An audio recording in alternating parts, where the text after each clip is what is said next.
Welcome to exercise 4. We're going to talk about Illustrator's brush, pencil, live painting, color, and gradients. We're going to go ahead and open Illustrator. I'm going to create a new file.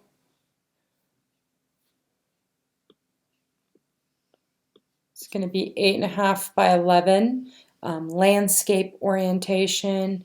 And we're going to go to the advanced options and go ahead and select CMYK. And we're going to go ahead and create that document. All right. Let's get everything within view. I'm going to go to my color swatches. I'm going to go down to select all unused. So under swatches, the 4 little lines there, select all unused and hit the trash can. It's just going to confirm that we want to delete. I'm going to say yes. All right, so we're going to go to our layers. If it's not open, you can go up under Window, Layers, or it's off the icon off to the right here. It looks like 2 pages. I'm going to double click on the layer 1, and I'm going to name that Pencil Strokes. All right, so in our Tools panel off to the left, I'm going to go ahead and select the pencil. So as you're clicking on these, you can see anything that has these little line or the little kind of triangle. That means that there's other options within each of these. So as you're clicking on them, you can see what has other options. And under this shaper tool, so you could see it has actually a pencil with a circle. That's where the pencil tool is. So I'm going to go ahead and select on my pencil tool, and I'm just going to go ahead and draw a little squiggly line. My hand's not very still, so you can see what happens here is it creates a lot of nodes or those little the little anchor points, and that's because my hand when I'm drawing isn't very still. So I can use the smooth tool, which is also under the pencil tool. It's a pencil with like these little lines, and if I click on that, I can actually just go over the line, and you could see what it does is it kind of smooths out that line. And I'm not even being that accurate as far as where I'm kind of drawing over the line. So that's one way that you could smooth it out. Let's go ahead and draw another line here. I'm going to grab that pencil tool again. And I'm going to, instead of actually drawing the line, I'm going to just click. As I have the pencil tool selected, I'm going to go ahead and just click on the Enter key, and it's going to bring up this pencil tool options. And you'll notice at the top there's this fidelity setting. So it's accurate or it's smooth. So this first line when I drew, it was accurate, which was why it was shaky. So now I'm going to drag it over to smooth, and I'm going to go ahead and draw kind of a little line here, and you can see that that's much smoother and has a lot less of those nodes or anchor points, and that's because I changed the fidelity. So if I wanted to change the stroke of this line, I could do that here up in this top panel. I could also come over to my strokes panel, can set it to 10. Okay, and then at the bottom of the strokes panel, there are these profiles. So let's go ahead and draw one more line here, a little squiggly line. It's still on smooth, you can tell.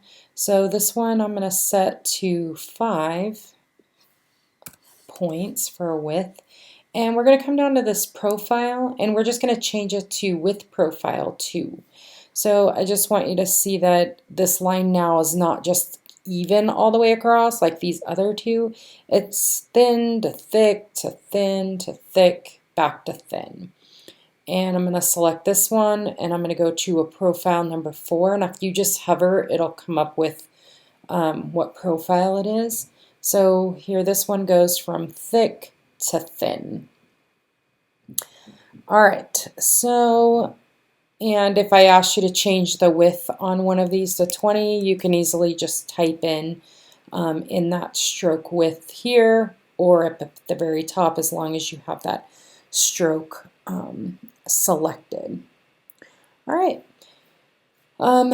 Another thing that you could use with using like this align tool is the width tool. And the width tool, it's just here. You can actually draw a line, and then you can click, hold, and drag, and it allows you to adjust the width of the line.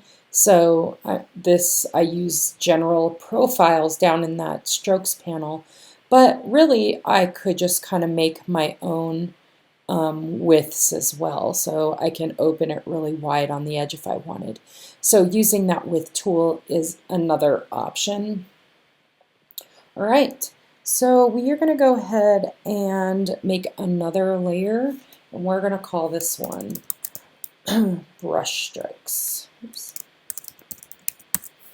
All right, so we're going to turn off the line stroke, that pencil stroke, and now we're going to work on our brush strokes. So with the brush tool selected, I can do the exact same thing I did with the pencil, and I can just hit return, and it's going to come up with the same box for fidelity, accurate, and smooth. So if I use accurate and my hand is not steady, then it's going to give you that kind of more natural look. Or if I wanted something that was more smooth, I could just go ahead and change that fidelity, and it's going to smooth it out. So it's a lot more forgiving if you're trying to do something that you want to be more smooth. All right, let's go ahead and look at our brush libraries next. So I'm going to come over to the brushes panel, this pop-out panel. I'm going to go to those little lines at the top, open brush libraries, and I'm just going to go down to really any one of these and open it up. And I'm going to open this library all the way down, because although this one's short, as I'm scrolling through for these arrows at the bottom, I can see that there's lots of options here, and even some of these that are longer, I can scroll further down. I'm not really seeing all of them, but you can scroll through and see that there are lots of brushes here that you can use. Some of them look more like patterns than brushes, and that's fine too. So with my brush selected, I can go ahead and select any brush that I want and just draw a little squiggly line there. And I can select any of these, draw some brushes, just kind of use my brushes. Of course, I can change the color here to anything that I want. So I just selected like a blue color, and now gave me some like blue splats, or I could do green and now gave me green splats. So some options here. Remember, these are still lines, so I can take them and make them larger. I can also increase the stroke width if I wanted, or make it smaller. They're still strokes. Make sure that it's the stroke that you're trying to color and not the fill. Since it's a brush, you want to make sure it's that stroke. All right, I'm going to turn that layer off, and we're going to make a new layer, and this one is going to be called Live Paint. All right, go ahead and collapse that down. Okay, so with our Live Paint tool, we are going to just draw something really quick, and I can draw anything I want really. I'll just do an example here with some shapes. So let's say that I'm not going to really use any color yet. I'm just going to draw some shapes here. So let's just do something like this. Some overlapping shapes. The biggest thing with live paint is you have to make sure that you have these different plane areas. So this shape in here is one plane. This shape is a second plane. This is a third, this is one, this little cutout in here would be one. So if I were to like separate all of these, divide it with my Pathfinder tool, all those overlapping areas become their own planes. So let me just do something here with a triangle. All right, so we'll call that good with this one. I could also draw something with either the brush tool, I could use the pencil tool, I could also use the pen tool, really whatever tool I wanted to. So let's go ahead and just draw something here. Let's draw something like, oh, wrong brush, that's not going to work. Okay, let me go back here, just grab a basic kind of brush.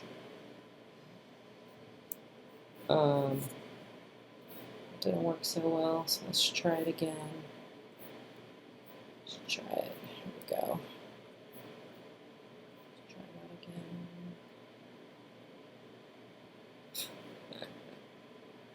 It's fine.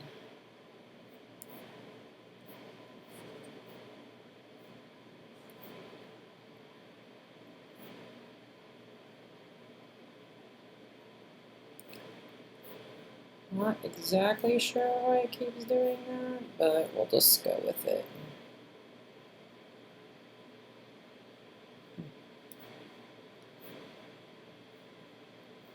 All right.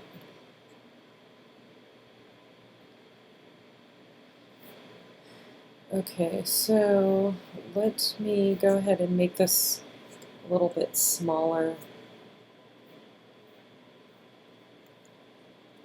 So that I could finish it up here. Okay.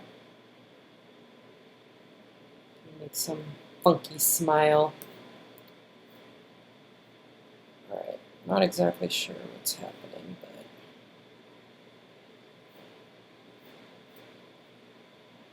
I could draw some teeth if I wanted to, but I'm not going to take the time. I just want to do something that's kind of quick. So I could just finish this up here real quick with some.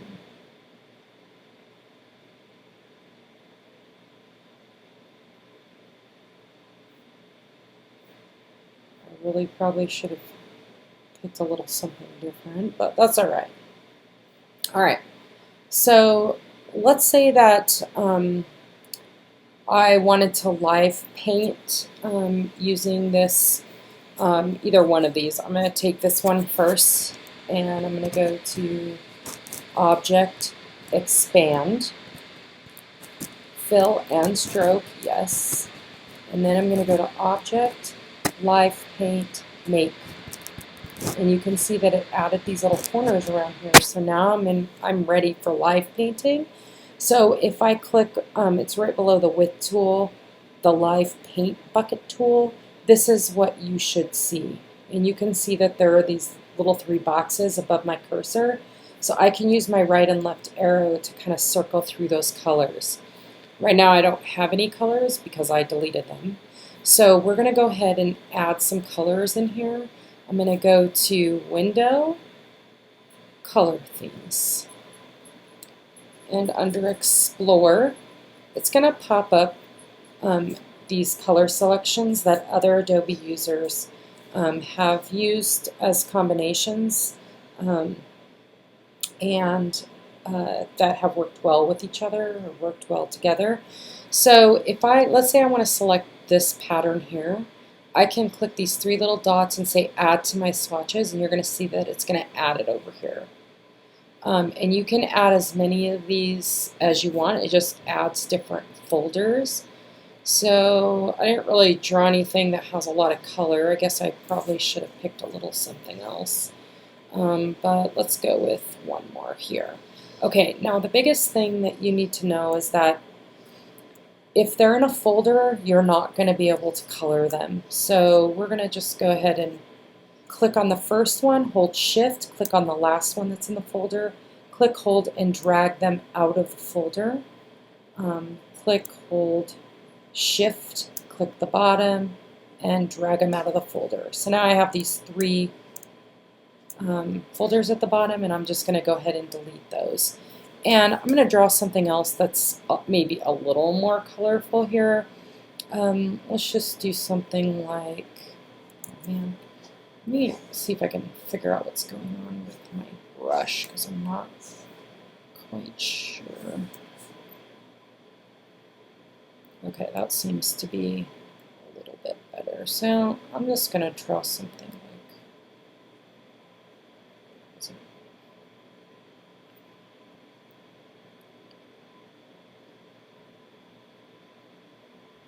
you could tell I have my fidelity on smooth, because it's being very forgiving of my shaking hand, which can be helpful.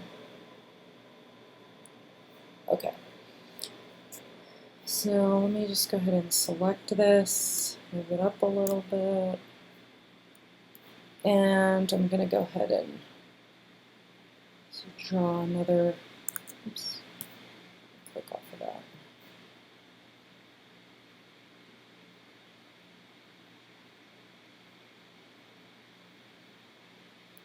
All right, so I'm going to do the same thing that I did with that other one. I'm going to go to Object, Expand Appearance. So it's different because this one I drew with shapes, this one I drew with brush.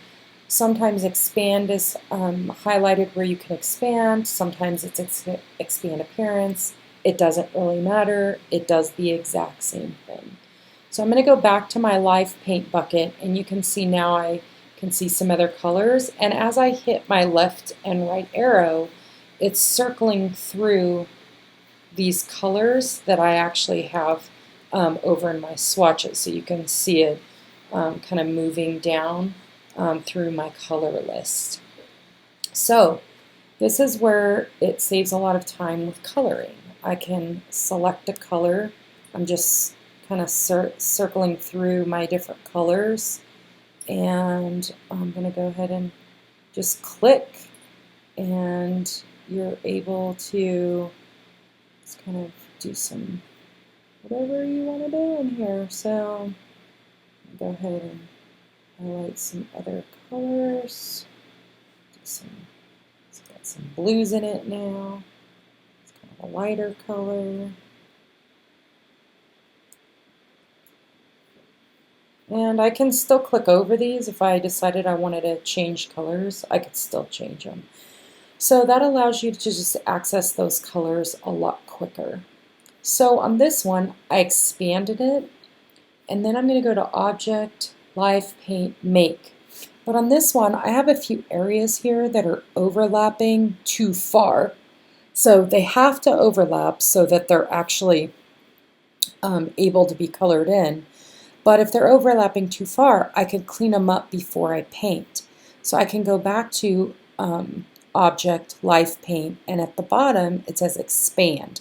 So I'm going to go ahead and expand it, and I'm going to zoom in, and I am going to go ahead and click on that area that's overlapping and just hit delete a couple of times until it deletes it. Let's see, I'm going to just catch that one and this one, and I might as well just get these in here just to clean it up. Makes a big difference. This makes it feel a lot more professional if you can clean up your kind of messy areas. All right, so now that looks good. So I'm going to go ahead and zoom out, Command and the minus key, and I'm going to select this, and I'm going to go back to Object, Live Paint, Make. Again, you can see these little kind of squares that are circled kind of around it, and when I go back to my live paint bucket, this is what should happen. If you have an area that is not filled in, so let me go ahead and color these in, and then we can talk about that a little more. All right.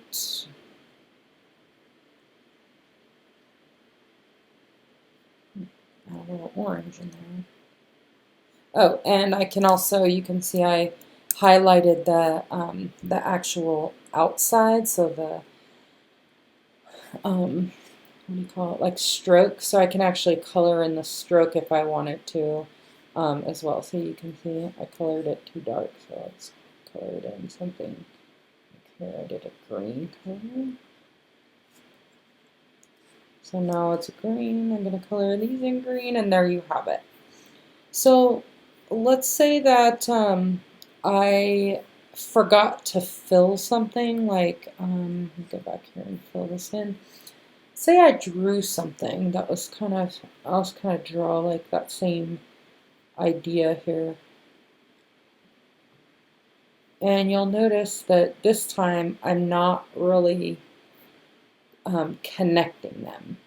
So when I highlight this is not a very good example of something specific, but if I highlight those and I go to Object, Expand Appearance, Object, Live Paint Make, and if I go to color this in, you're going to notice this is one color, this is a color, oh, I guess I should have done it a different color, and this is a different shape. So I really only put 3 shapes in here because they're not connected. So you have to make sure that your points are actually touching. So if I undo, so I undo here, and I have these shapes, I would want to go back and add some additional lines to make sure that these were all connecting so that I could get them to be separate colors. And maybe you want them to be all the same color, and that's fine. I could have done that. I would just want to make sure I go to Object, Live Paint Make, and then Object, Live Paint Expand, so that I could clean up any extra stuff if I had it. It doesn't look like there's really that much. I could clean up that little piece that's in there.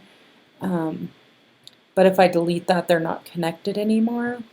So if I go to my, let's go here, Object, Live Paint Make, and I go to my paint bucket, now you can see they're each individual pieces. So you can still fix it if your colors aren't, or if your lines aren't connected, then just go back and add some other lines and repeat those steps again so that you get it into the live paint. All right, and then let's go ahead and move on a little bit here. I'm going to add another layer, and we're just going to call this colors. And we're going to talk about some different color options that you have under open swatch libraries. So we can come in here and just look at art history. There's one that says pop art. So this is something you're going to be doing in your exercise, and it's going to ask you to use colors from the pop art swatches. So you're going to be making squares. So hold Shift down. And I'm going to go ahead and just duplicate a couple of these, and let's see, here I'm just going to go ahead and select one of the pop art variations, and I'm going to evenly distribute them under a line, so evenly distribute horizontally, so it just keeps them nice and clean. All right, now I'm going to duplicate these by dragging them down and holding Option Shift, and it just duplicates the colors. And I'm going to go back to some other options. This just kind of goes through a bunch of options. And these are like process colors. There's books that kind of go with these. And you can also go back up to your swatch libraries. So let's say that you're working on something that has earth tones. You want earth tone colors. You could click on this and find some earth tones. So let's say for the second one, I want to do something that just has this line of earth tones here. So basically it's saying these colors work well together, all these colors that are across here. I think I can also click, let's see, if I click on this little thing there, you can see it adds it to your swatches. So that's another thing that you can do. So I'm going to hold this down, Option Shift again, and I'm going to go find some other swatch libraries. Let's go look under color books. Let's see, Celebration. Let's look under Celebration. Okay, so under Celebration, I'm going to go with this bottom one. Those colors are kind of similar, so I'm going to skip that one. I'm going to go here. Okay, so now I have three colors, three different kind of colors that go well together, different palettes. All right, so next what we're going to do is we are going to go to the gradient option. The gradient is here, so I'm just going to duplicate one of my boxes. I could also make a new box if I wanted to, and I'm going to make it a rectangle. I'm going to select the gradient. I'm going to open up my gradient panel. All I did was double click on this, and it gives you this gradient bar here. So I can click on this purple color here, and I can drag it down into my box. I can get rid of that white one just by dragging it off, and I have this selected, which is why it's changing. So I'm going to undo real quick because I don't want to change my purple color. So now I'm deselected. So now I'm going to drag that purple onto the line, and you could see I can leave it with white if I wanted to, or this one, maybe I select this blue color and I drag the blue down. So now I've got the purple, I'm going to drag the black off, drag the white off. So I have purple on one side, and I did it again. I'm still selected on that. Select off. Got rid of my purple. So now I've got blue. Let me get the purple. Now I've got purple. Why does it keep doing that? Purple.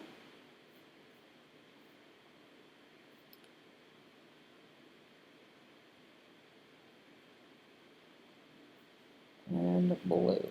It's interesting. And I'm going to drag that off here. So now I have this purple and blue swatch here. It's also up here. So if I want to add this color, I could just drag it into my swatches color. And if I select this rectangle, I can click on that and it's going to change my rectangle. Now, as I change the location of this diamond's basically saying where does the gradient blend from one color to the other.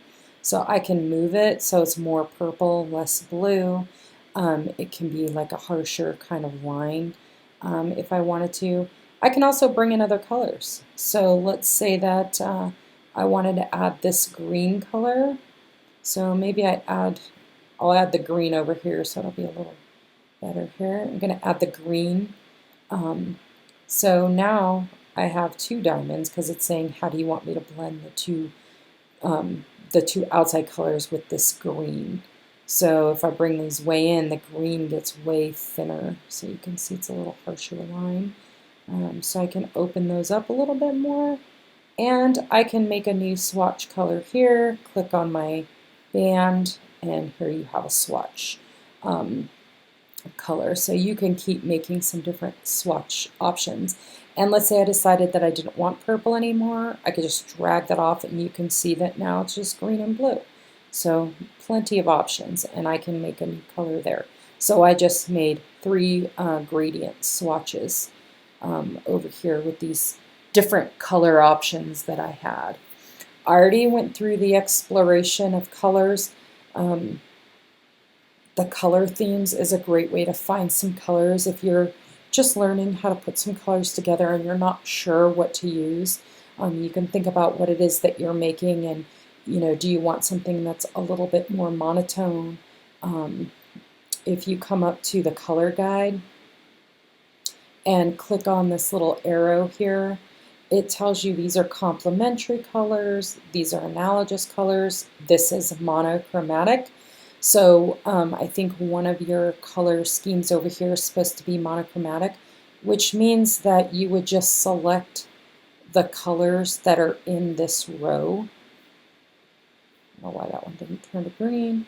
So I'm just going to select a few colors from here and then select different. So these here are monochromatic, meaning just one color. It's just some different tints or shades of that same color. All right, and remember that's under your color guide, and you can just find complementary colors, split complementary, monochromatic. There's triad, meaning three, and there's lots of options here, some high contrast.